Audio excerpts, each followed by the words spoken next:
Antes de começar o estudo, vamos fazer um breve resumo sobre o contexto das igrejas citadas no livro de Apocalipse. Essas 7 igrejas citadas no livro de Apocalipse eram 7 igrejas importantes da igreja primitiva, entre elas a igreja de Éfeso.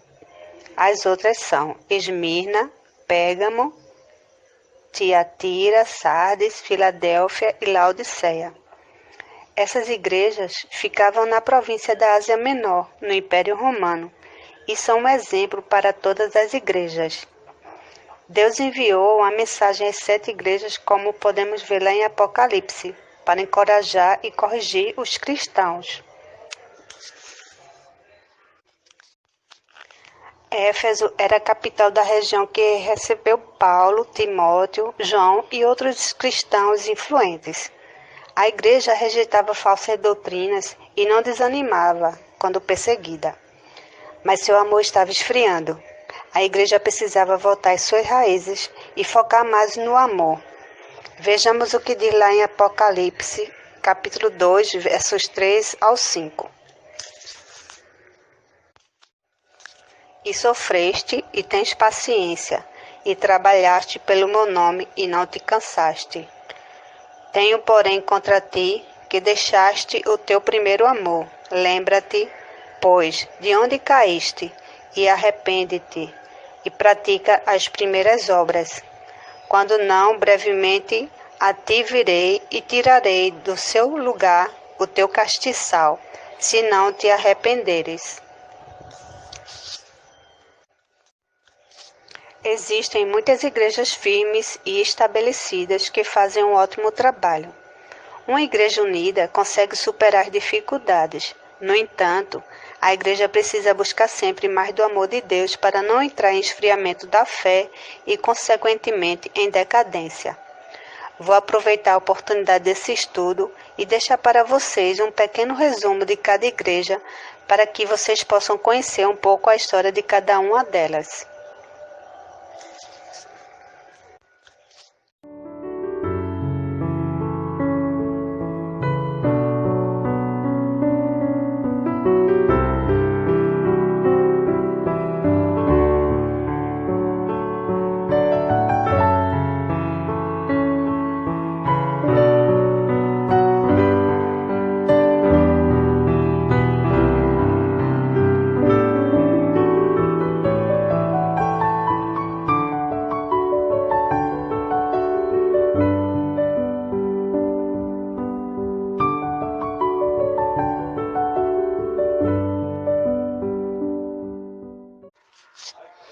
Olá, irmãos, a paz seja convosco. Nos estudos da carta de 1 Timóteo 5 de hoje, estaremos estudando sobre algumas preocupações de Paulo em relação às viúvas e também em relação ao presbitério. Eu gostaria de iniciar esse estudo com uma breve oração. Oremos. Querido Deus e Pai, temos prazer, Senhor, e muita alegria de meditarmos em Tua palavra, porque ela é fonte de vida e fortaleza. Ajuda-nos, Senhor, a mais uma vez entendê-la. Abre nossos corações e mentes para que possamos aprendê-la, meditar nela dia e noite, guardá-la como selo em nossos corações, e que ela seja lâmpada para os nossos pés e luz para os nossos caminhos, conforme os teus preceitos. Que assim seja. Em nome de Jesus. Amém. Nesse texto, irmão, de 1 Timóteo 5, podemos observar 2 aspectos. O primeiro é que Paulo separa uma boa parte do texto para orientar Timóteo no tratamento com as viúvas, deixando claro que elas não devem ser desamparadas. E o segundo é com relação aos pastores da igreja, que devem ser honrados com cuidado por parte do rebanho e também respeitados, e que qualquer acusação não pode ser aceita contra eles antes de os requisitos da prova serem cumpridos. Os versículos 1 e 2 de 1 Timóteo 5 nos diz assim a palavra do Senhor. Não repreendas asperamente os anciãos, mas admoesta-os como a paz, aos jovens como a irmãos, às mulheres idosas como a mães, as moças como as irmãs, em toda a pureza. Nos dois versículos que nós acabamos de ler, irmãos, Paulo aconselha Timóteo como ele e os outros presbíteros deveriam tratar os irmãos. No caso dos homens idosos, eles deveriam exortá-los ou incentivá-los como se fossem seus pais. No caso dos moços, como irmão de sangue. As mulheres idosas como suas próprias mães e as moças como se elas fossem suas irmãs. E assim, ele alerta aqui de maneira nenhuma. Eles deveriam usar da autoridade que possuíam para corrigir os irmãos de forma arrogante. E isso, irmãos, serve para nós também hoje, como igreja e corpo de Cristo. Em toda e qualquer situação devemos ponderar, usar o bom senso com nossos irmãos e, se precisarmos corrigir, que não assumamos o papel de juiz.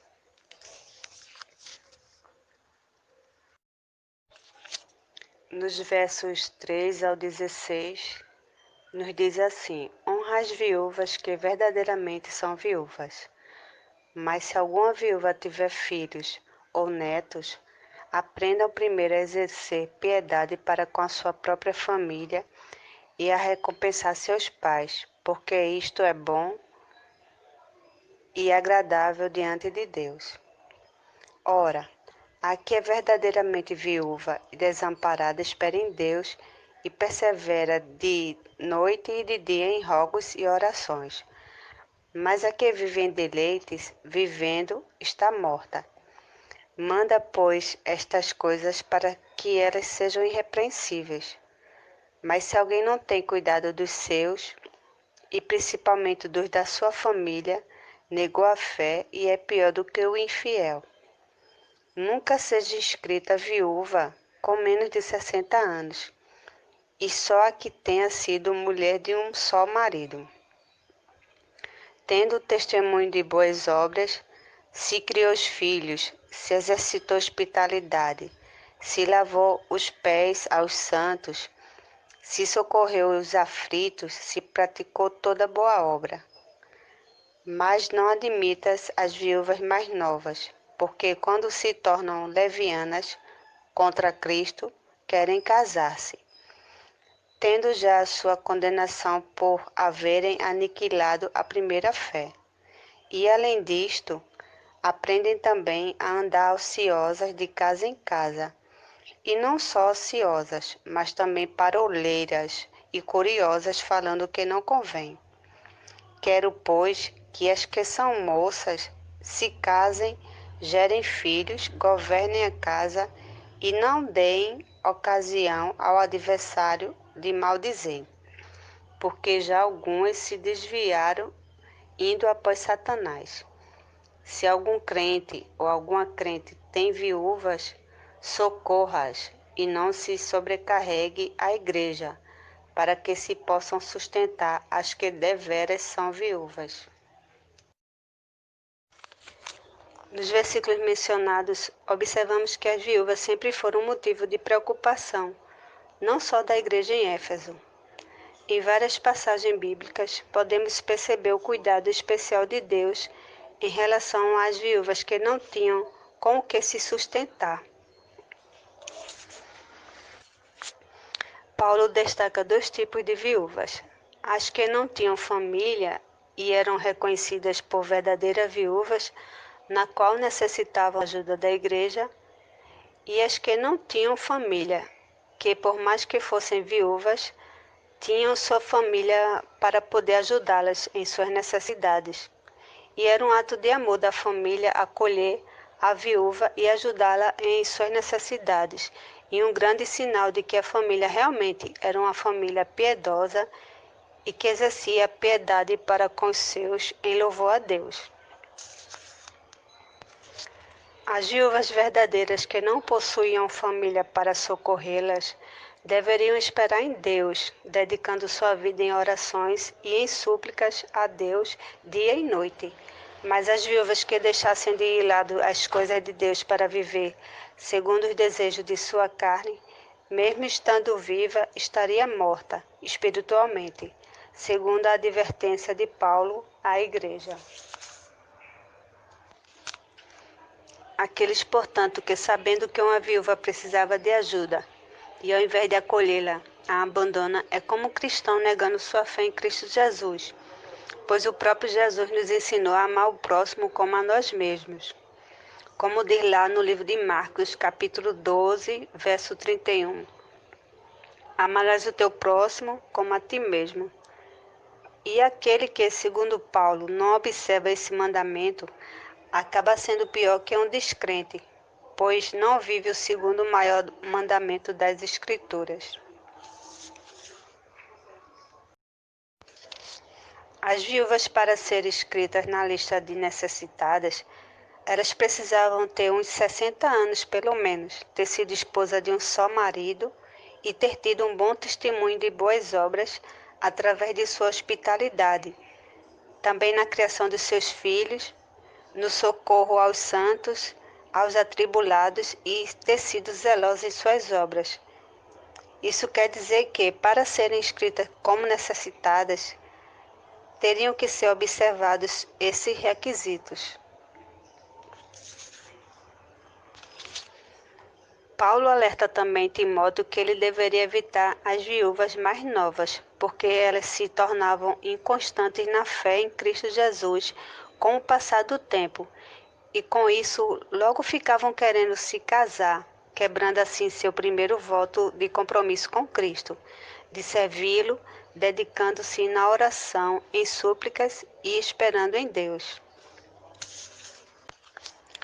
Paulo diz a ele que, pelo fato delas não conseguirem se firmar em seu compromisso com Cristo Jesus, elas acabavam se tornando ociosas, andando de casa em casa, criando desconfiança e curiosidade uns dos outros, falando o que não deveriam.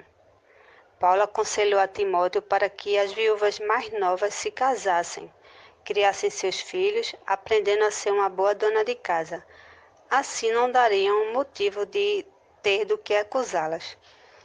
Paulo afirma também que alguns já haviam se desviado da fé, seguindo os enganos de Satanás, e é bem provável que tivessem sido enganadas pelos falsos mestres, na qual Paulo já tinha nos referido no capítulo 1 de 1 Timóteo, e também deixou claro em 2 Timóteo, capítulo 3, versos 6 e 7. Os irmãos que possuíam viúvas em casa deveriam ajudá-las para que as igrejas ficassem com as que realmente precisavam de ajuda e não tinham quem ajudá-las.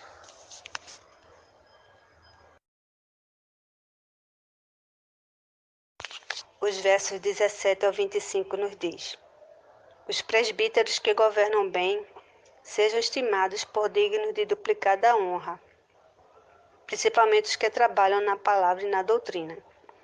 Porque diz a Escritura, não ligarás a boca ao boi que debulha, e digno é o obreiro do seu salário.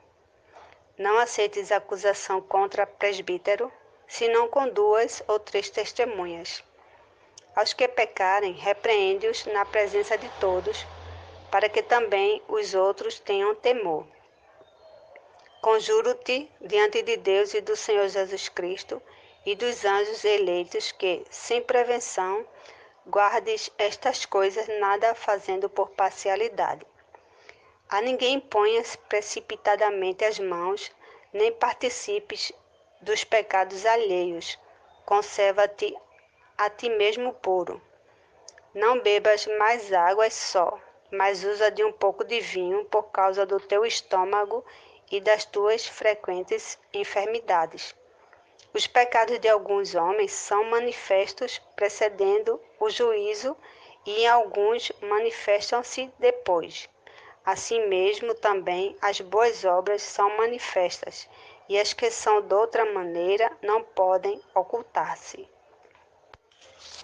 Dos versos 17 ao 25, Paulo fala acerca dos presbíteros, dá vários conselhos e continua dizendo a Timóteo como deveria ser o proceder na igreja em relação aos presbíteros.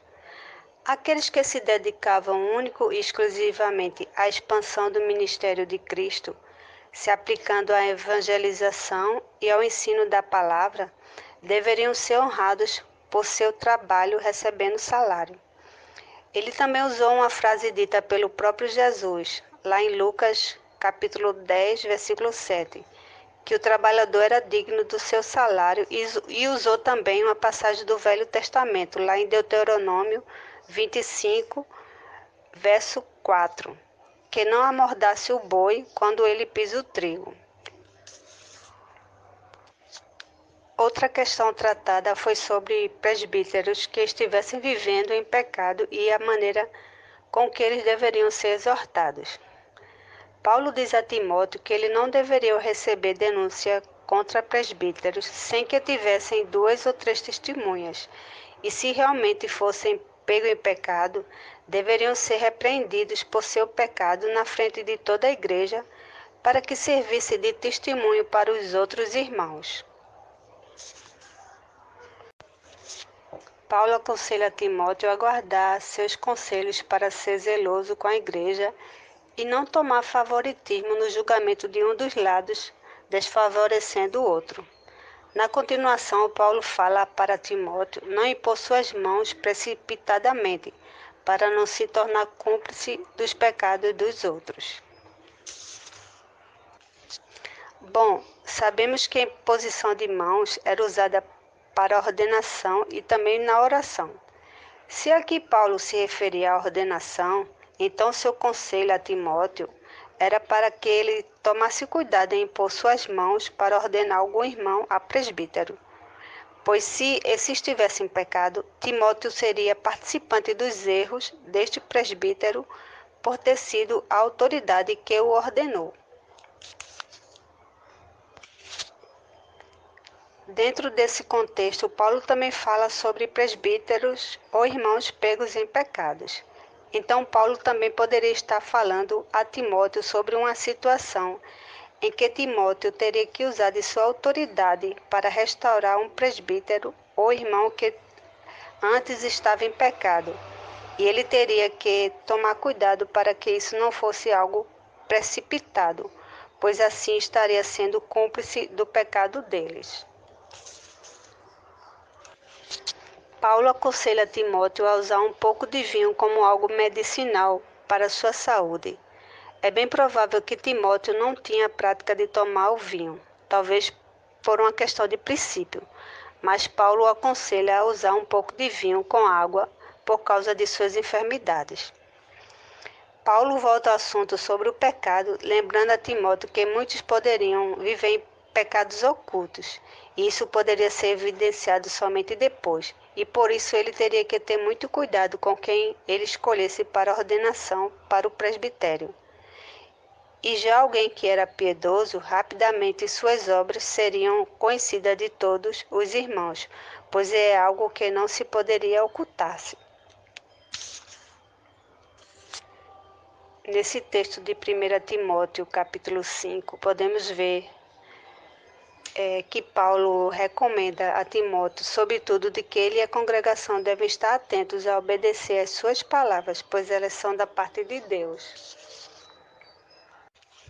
E ao finalizar, irmãos, o capítulo de hoje de 1 Timóteo 5, o versículo que mais me chamou a atenção foi o 22, que diz: A ninguém imponhas precipitadamente as mãos, nem participes dos pecados alheios. Conserva-te a ti mesmo puro, e que assim seja em nossas vidas, que possamos nos conservarmos puros diante de Deus.